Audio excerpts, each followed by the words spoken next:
ka-food trip, ngayong araw sisimulan natin ang Manila Barangay Series ng mga food tripan at sisimulan natin sa Barangay Uno. Nandito tayo ngayon sa karinderya ni Rolly B, isa sa mga affordable and dinadayong food tripan dito sa Barangay Uno. So tara, punta na tayo doon. Let's go! Ako po pala si Gabriel M. Espiritu, ang anak po ng may-ari ng karinderya na to na Rolly B. Ang mga tinda po namin dito, meron po kaming mga lutong ulam, kagaya po ng mga minudo, kaldereta, adobo, estopado. Lahat po ng klase ng lutong ulam na makikita nyo po sa mga karinderya na inuulam nyo, ayun po yung tinda namin. Tapos po ang best seller po namin dito ay yung 10 pisong pansit po na may toppings na dinuguan, kaldereta, or kahit ano pong salsa, disarsa na ulam po namin, pwede nyo pong itoppings yun ng libre lang po. Nagsimula po to 23 years ago na po. Dati po, mga lang po, almusal, yun, hanggang sa dinagdagan po ng dinagdagan, hanggang sa ito na po, nabuo na po yung karinderya ni Rolly B. Unang-una po siguro kaya bumabalik po sila dahil po sa lasa. Kakaiba po yung lasa ng luto po namin, saka po Kapampangan kami. Alam niyo naman po, pag Kapampangan po, Mayaman Kenny. Matatagpuan po itong karinderya po namin sa 926 Elcano Street, Tondo, Manila. Sa harapan lang po ng Elcano Market. Nagbubukas po yung tindahan po namin ng alas 5 ng hapon hanggang alas 10 po ng gabi. So guys, ito na nga yung order natin. Isang pansit na may toppings na kaldereta at isang pansit na may toppings na dinuguan. So ito guys, nagkakahalaga lang ng 10 piso lang. Ganun kamura to. So syempre, bago tayo magtikiman time guys, kasama pa rin natin ang Grain Smart Rice Coffee. Yan. Ang kape na gawa sa bigas, low calorie and decaffeinated guys. Napakaganda nito. Stevia ang sweetener na ginamit and ang daming health benefits sa likod nito. Available to sa lahat ng online shopping app. So syempre, titikman na natin guys yung dito, binabalik-balikan dahil mura na pansit with dinuguan sa Elcano Market dito kay Kuya Rolly B. Sa halagang 10 piso lang guys, ayan, meron ka ng toppings ng dinuguan. Yan. Tikman natin. 10 pisong food trip sa Divisoria.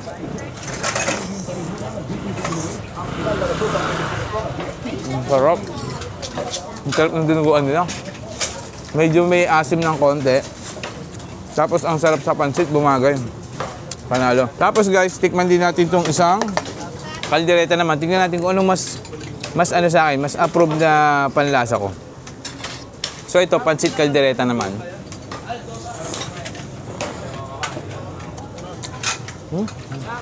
Okay din. Pero guys, mas masarap para sa akin yung dinuguan. So syempre, meron din naman sila dito mga lutong ulam na tinda, katulad ganitong sisig na for only 80 pesos. Ayan, 80 pesos naman, tapos may isang rice tayo. Try natin yan. Ayan, sisig nila, oh. Wow! Panalo din yung bigayan. Try natin yan. So itong Rolly B guys, kilala to sa, yun nga, yung kanila, yung pansit. Yun talaga yung binabalik-balikan dito. Kasi napakamura, no? Pag gusto mong kumain, 10 pesos lang. Panalo na. Ang sarap nito. Medyo masibuyas yung lasa niya. Tapos may konting asim-asim ng parang mayo. Ang linamnam. Grabe. Yam-nam-nam. Ping-ping-ping. Bagay na bagay sa plain rice. Ngayon guys, kung naghanap kayo, kunyari, punta kayo dito sa Divisoria or malapit kayo dito, naghanap kayo ng murang food tripan pero quality naman. Ayan dito, kay Rolly B. Dito lang yan sa Elcano Market. So yun lang mga ka-food trip. Thank you.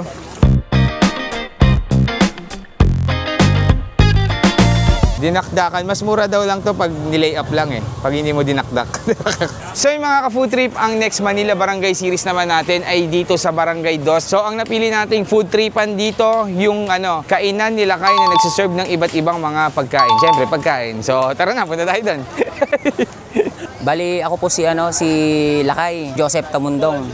Bali, ako po yung owner ng kainan dito sa likod natin. Nagsimula yung business ko sa Binondo. Diyan ako nakilala hanggang sa lumipat ako Intramuros. Ako din pala sir yung owner ng Lakay, Batil, Patong at Kambingan. Nagsimula kami sir dito mga 2018 pa. 2018, 2019 mga ganun po. Yung mga tinda kasi namin dito, more on Ilocano dishes kasi. Pero para maiba naman yung twist, panlasa ng ibang tao. Dinagdagan ko ng mga ibang Chinese food, mga ganon. Siyempre sir, gusto ko na ding ipakilala yung medyo malakas sa akin, yung panga ng baboy, tsaka yung crispy pata. Tsaka yung spare ribs sir, spicy garlic spare ribs. Bali sir, matatagpuan niyo kami sa dito sa papasok sa Jollibee, Santo Cristo. Dito lang po sa may bandang gitna kami. Naglalatag kami dito mga 4 PM to 5 PM po. Sa tindahan nila bali halos lahat naman po malakas naman. Unahin ko pong ipakilala yung dinakdakan, mga ganyan, igado, dinuguan, mga Ilocano dishes.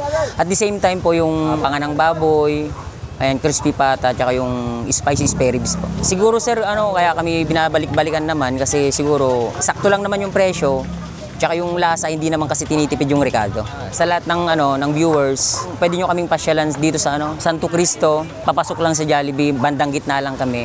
Pwede rin po sa Delpan. Natabi ko lang po si Dante, yung dating na-vlog din sa may Papa's Pawn Shop. Harap po ng Papa's Pawn Shop. So yung mga ka-food trip guys, nandito na nga tayo ngayon sa kainan ni Lakay. Yan. So kung naghahanap kayo guys ng mga lutong Ilocano dito sa Divisoria, dito na yan guys. Punta na kayo sa kainan ni Lakay. Yan. Napakadaming pagpipilian. Mayroon tayong sinigang na panga, tapos spicy ribs. Mayroon pang crispy pata. Tapos mga dinuguan. Ito, in-order natin guys.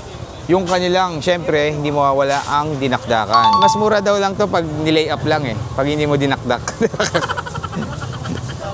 Yan guys, yung dinakdakan nila. Sir, magkano to? 70 lang yan. Yan. So, 70 pesos lang guys yung order ng dinakdakan dito. May prika na nasa baw. Ayan, sinigang. Try natin. May pipino, no? Pipino ba to? Tapos sibuyas. Ha?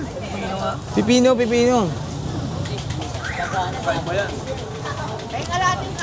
Masarap pala. Medyo smoky flavor. Inihaw muna to bago nilagyan ng mga sahog-sahog na mga timpla. Masarap. Tikman nyo to guys pag pumunta kayo dito. Sarap sa mainit na kanin. Masarap pala yun guys, no? Bagong idea yan, ha? Yung dinakdaan na kaya nyo ng pipino. Sarap. Tama-tama lang yung asim. Ang ng timpla, balance na balance. Ang sarap. So next na titikman naman natin yung kanilang spicy garlic spare ribs. Ayan. 80 pesos. Ang sarap din ito. Masarap din Ang galit nga. Ayan, no? Hindi masarap dyan Parang may buto-buto.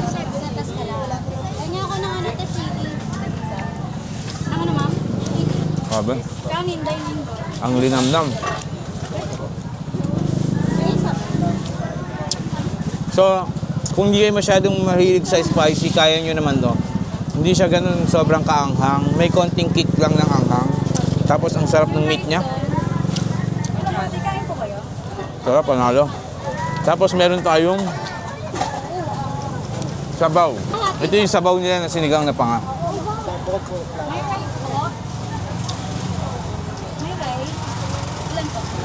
Sarap guys. Kasama ba to? Hindi pala. Joke lang. So yun mga ka-food trip, kung naghahanap kayo ng mga lutong Ilocano dito, ayan, pinagkakaguluhan, dinudumog dito sa Divisoria. Guys, punta na kayo dito kay kainan ni Lakay. Napakasulit. Try nyo itong dalawang tinry ko. Napaka the best. Pero lahat naman daw talaga sa kanila, sold out araw-araw. So yun lang mga ka-food trip. Thank you.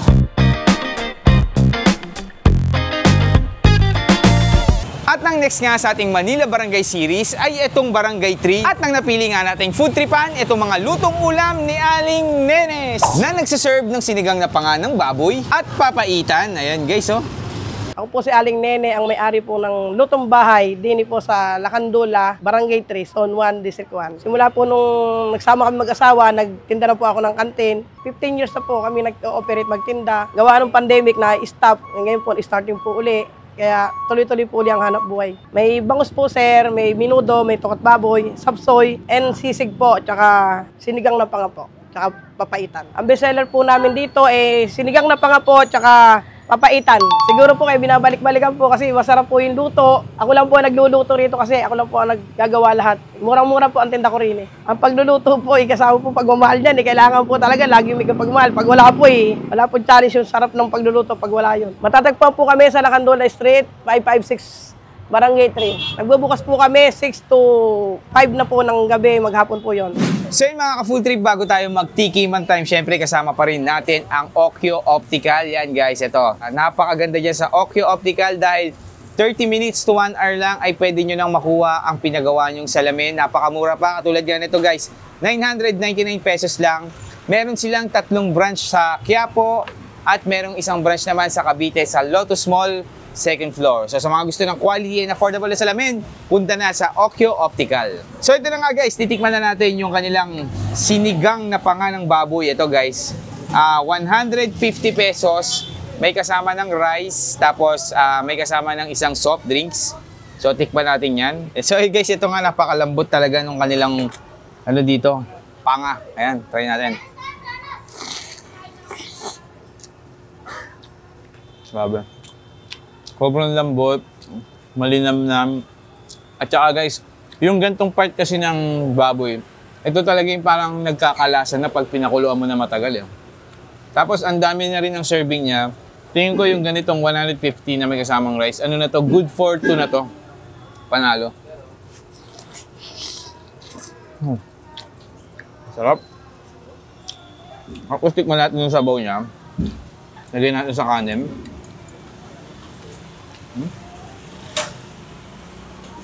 So ito yung sabaw niya guys, tas may kasamang gulay.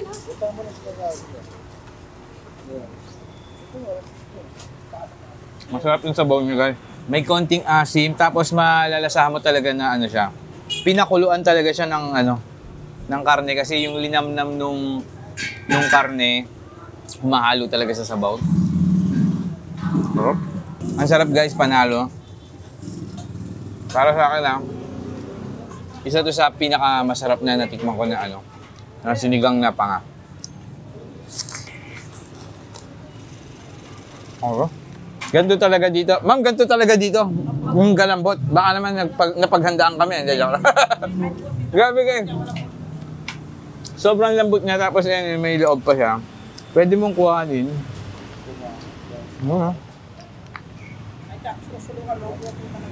Kaya talagang binabalik-balikan sila dito. Quality naman talaga. For the price na 150. So ito naman, guys, kan. Pag ganito, matik, extra rice ka agad. Sabaw pa lang panalo na. And then yung serving ng karne, ang dami. So next naman guys, itong kanilang papaitan for only 130 pesos. May kasama na ring rice and soft drinks. Dito guys, sobrang dami ng serving. Ayan. Good for sharing na. Ang daming laman loob. Oh, ayan, oh. Wow. Lagay natin dito sa rice. Tapos yung sabaw niya. Tignan natin yung rice niya. Ang sarap. Grabe. Tama-tama lang yung pait niya.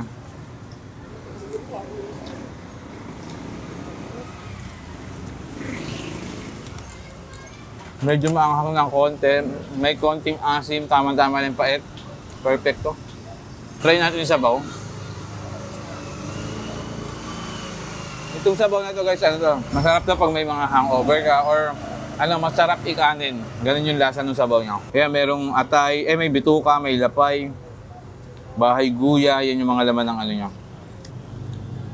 Isa pang subo ng papaya. Sarap. Yung pait niya sakto lang eh, hindi ka mapapangiwi eh. Tapos yung asim niya, sakto lang din. Sarap ng luto nila dito. So yung mga ka-food trip sa mga naghahanap dyan ng masarap na food tripan dito sa Manila, Barangay 3, dito sa, anong street to? Lacandula Street, dito guys. Punta na kayo dito kay Aling Nenes, lutong ulam, grabe panalo guys. 130, 150, may kasama ng rice and soft drinks. So yun lang mga ka-food trip, punta na tayo sa next food trip natin.